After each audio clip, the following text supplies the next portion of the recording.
Kebenaran adalah kebenaran. Katakan Mereka menuntut iya, agar pejabat yang bertanggung jawab langsung terhadap distribusi maupun kelayakan air ini mengundurkan diri secara sadar. Warga Kota Pekalongan mengharapkan juga pemerintah Kota Pekalongan tidak berdiam diri. Pemerintah harus mengayomi, dan pemerintah diharapkan bisa mencarikan solusi bagaimana warga mendapatkan air yang layak untuk dikonsumsi, air yang sehat untuk dikonsumsi. Yang menjadi pertanyaan kita semua, siapakah perusahaan yang mengebor ini? Perusahaan pengeboran ini milik siapa, dan ada siapa di balik perusahaan ini sehingga melewati semua prosedur tanpa izin? Opi Dantos. Sobat-sobatku semuanya, kita tahu salah satu kebutuhan pokok kita untuk hidup adalah air. Kita tidak bisa lepas dari yang namanya air. Walaupun kadang-kadang air itu mendatangkan bencana bagi kita semua, tetapi bagaimanapun juga hidup ini tidak akan bisa lepas daripada yang namanya air. Nah, dari hal ini pula maka pemerintah membentuk sebuah perusahaan yang ada di tiap-tiap daerah. Perusahaan ini dibentuk dengan maksud agar bisa menyediakan air yang sehat untuk masyarakat di mana daerah tersebut ada. Air ini bisa digunakan untuk dikonsumsi, baik minum maupun memasak makanan, maupun memasak nasi, sayuran, dan lauk pauk untuk menjadi santapan bagi masyarakat kota yang menjadi pelanggan dari perusahaan ini. Bisa juga air ini digunakan sebagai alat untuk mencuci, baik itu pakaian maupun peralatan-peralatan yang lainnya. Nah, sobat-sobatku semuanya, perusahaan yang bergerak di bidang ini di Kota Pekalongan diberi nama Perusda Tirtayasa, atau dulu juga dikenal dengan nama PDAM, Perusahaan Daerah Air Minum. Beberapa waktu yang lalu perusahaan ini mengalami sebuah goncangan yang ditimbulkan oleh beberapa masyarakat yang memang peduli akan kondisi air minum di rumah tangganya masing-masing. Goncangan itu adalah timbulnya sebuah tagihan yang menurut beberapa warga, mereka mengatakan penggunaannya tidak meningkat, atau bahkan airnya tidak mengalir, atau jika airnya mengalir maka mengalir dalam bentuk air yang kotor. Tetapi ternyata tagihannya mencuat begitu tinggi, naik melonjak begitu tinggi dari yang seharusnya. Setelah ditelusur, ternyata didapatilah berbagai macam alasan dari perusahaan ini yang mungkin saat ini sedang dalam taraf penyelesaiannya. Nah, sobat-sobatku semuanya, ternyata tidak berhenti di situ. Dilihat dari kondisi air yang muncul, beberapa warga Kota Pekalongan merasa curiga. Apakah air ini layak untuk dikonsumsi? Karena melihat airnya yang keluar warnanya keruh, dan juga kadang-kadang ada yang mengatakan pada saat digunakan untuk mencuci tangan kok sepertinya ada seperti licin-licin di tangan, sehingga merasa heran, sudah dicuci menggunakan sabun tapi kok masih terasa ada sabunnya terus, masih licin terus. Ada seorang warga di Kecamatan Pekalongan Utara membawa air ini ke Dinas Kesehatan Kota Pekalongan untuk diteliti apakah air ini layak untuk dikonsumsi. Ternyata hasil yang keluar dari Dinas Kesehatan Pekalongan menyatakan air ini tidak layak untuk dikonsumsi. Dan ditambahi pula mungkin akan berbahaya karena di dalam jangka waktu lama jika mengkonsumsi air ini, seseorang itu bisa menderita sebuah penyakit yang kronis. Demikianlah kira-kira hasil pertemuan daripada seseorang warga ini dengan Dinas Kesehatan Kota Pekalongan. Orang ini pun mengadukan halnya kepada sebuah LBH dan oleh sebuah LSM, yaitu LSM Bintang Adiaksa 23, Didik Pramono mengambil inisiatif untuk mengambil air dari sumber dari tempat yang lain. Jadi bukan hanya Kecamatan Pekalongan Utara, tetapi diambillah Kecamatan Pekalongan Barat dan Timur. Begitu menurut pengakuannya. Nah, sobat-sobatku semuanya, apa yang terjadi? Ternyata dari hasil uji lab ini didapatilah hasil yang sama, yaitu air tidak layak untuk dikonsumsi karena mengandung beberapa kandungan yang berbahaya, diantaranya zat padat terlarut atau yang biasa dikenal dengan nama TDS dalam istilah kimianya. TDS yang diharuskan adalah 1000 mg per liter, ternyata hasil lab muncul dengan angka 1279 mg per liter. Begitu juga dengan kandungan mangan atau manggan yang seharusnya 0,5 mg per liter, ternyata hasilnya muncul 1,02 mg per liter.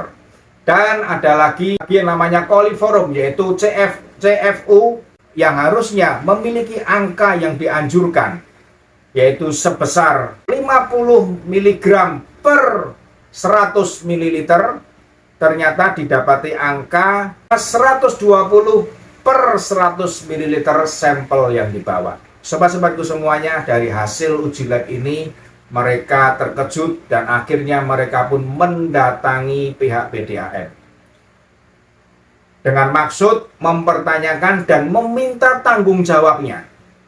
Ternyata sepertinya PDAM tidak merespon, sehingga pada akhirnya diambillah inisiatif mereka melaporkan ke Kejaksaan Negeri Kota Pekalongan. Nah, sobat-sobatku semuanya, hal ini pun juga dikuatkan oleh seorang aktivis yang bernama Edi Setiono, yaitu dari Gerakan Nasional Pemberantasan Korupsi atau GNPK.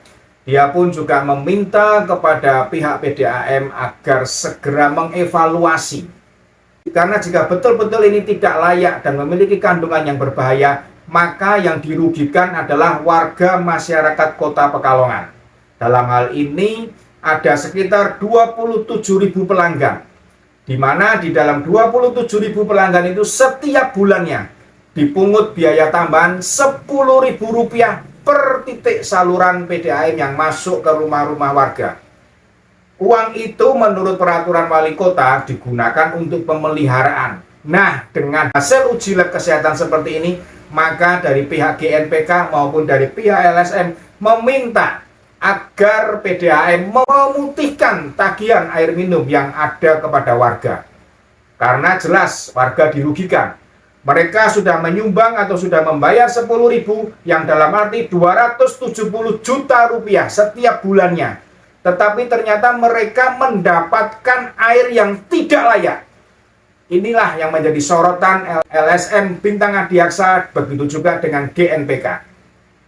Mereka menuntut agar pejabat yang bertanggung jawab langsung terhadap distribusi maupun kelayakan air ini mengundurkan diri secara sadar, karena hasil yang mereka kerjakan adalah tidak layak, bahkan membahayakan warga Kota Pekalongan.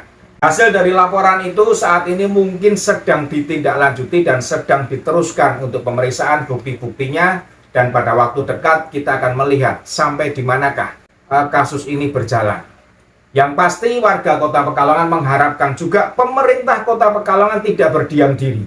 Pemerintah harus mengayomi, dan pemerintah diharapkan bisa mencarikan solusi bagaimana warga mendapatkan air yang layak untuk dikonsumsi, air yang sehat untuk dikonsumsi. Pemerintah Kota Pekalongan tentunya tidak bisa cuci tangan atau hanya mengatakan sekedar itu adalah tanggung jawab PDAM. Tentunya tidak, karena ini adalah masyarakat Kota Pekalongan. Nah, sobat-sobatku semuanya, diharapkan pemerintah mengambil tindakan secara langsung dan segera, agar kasus ini tidak berlarut-larut menyebabkan kerugian di pihak masyarakat Kota Pekalongan. Sobat-sobatku semuanya, saat ini muncul sebuah berita baru. Berita ini ya saat ini masih merupakan pembicaraan di antara beberapa orang saja. Menurut GNPK ada sekitar 30 sumur yang dibor untuk diambil airnya, digunakan untuk mengaliri pipa-pipa PDAM sampai di rumah-rumah warga Kota Pekalongan. Dan ternyata setelah ditelusur, ada seseorang yang mendatangi pihak SDA di provinsi. Didapatilah data. Ternyata ada 32 sumur yang airnya diambil untuk memenuhi kebutuhan PDAM Kota Pekalongan, dan di antara 32 sumur itu semuanya tidak berizin. Nah, sobat-sobatku semuanya, sesuatu hal yang sangat aneh. Jika perusahaan daerah, milik pemerintah daerah, ternyata mengabaikan perizinan, apalagi ini izin mengebor atau mengambil air bawah tanah. Di mana jika perusahaan-perusahaan atau perhotelan yang membutuhkan air bawah tanah pada saat akan mengebor pasti harus mengajukan izin dan melengkapi segala persyaratan. Salah satunya adalah pada saat air itu diambil, maka air itu harus diperiksa terlebih dahulu di Dinas Kesehatan apakah air ini layak untuk dikonsumsi atau tidak. Nah, dari berita yang saya dapatkan ternyata tidak ada izin. Yang ada hanyalah pelaporan dari perusahaan untuk melakukan pengeboran. Berhenti di situ.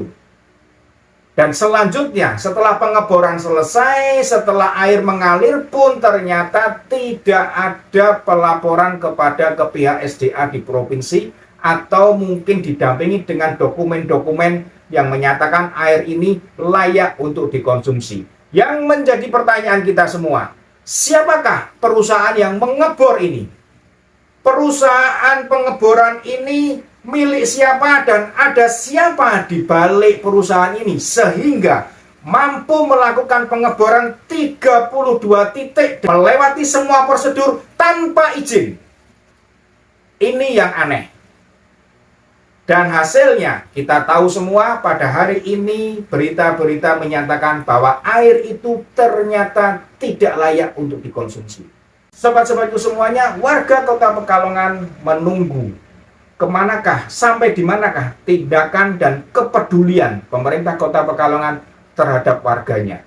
Karena bagaimanapun juga, walaupun mereka berlangganan dengan PDAM, tetapi secara kependudukan mereka adalah warga Kota Pekalongan yang memiliki pemerintahan yang dimana pemerintahan harusnya memberikan pengayoman dan memberikan pelayanan yang baik kepada rakyat.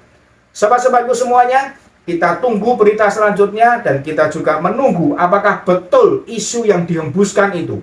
Karena jika ini betul, maka tentunya harus ada penelusuran lebih lanjut, bukan hanya pihak kejaksaan, tetapi mungkin pihak-pihak aparat penegak hukum yang lain yang harus mencari keberadaan perusahaan ini, bagaimanakah perizinan usahanya, bagaimanakah proses pengeborannya, sampai dengan bagaimana air itu bisa dinyatakan layak untuk disalurkan oleh PDAM. Sobatku semuanya, dan kita berharap pemerintah Kota Pekalongan segera mengambil tindakan agar permasalahan ini tidak berlarut-larut karena menyangkut, sekali lagi, menyangkut kesehatan seluruh warga Kota Pekalongan. Bukan hanya digunakan untuk minum atau memasak di dalam rumah tangga, tetapi bisa jadi dari 27.000 pelanggan itu ada yang menggunakan untuk usaha warung maupun usaha berjualan minum di pinggir-pinggir jalan. Kita tunggu dengan tenang tindakan dari pemerintah Kota Pekalongan. Salam Opidantos.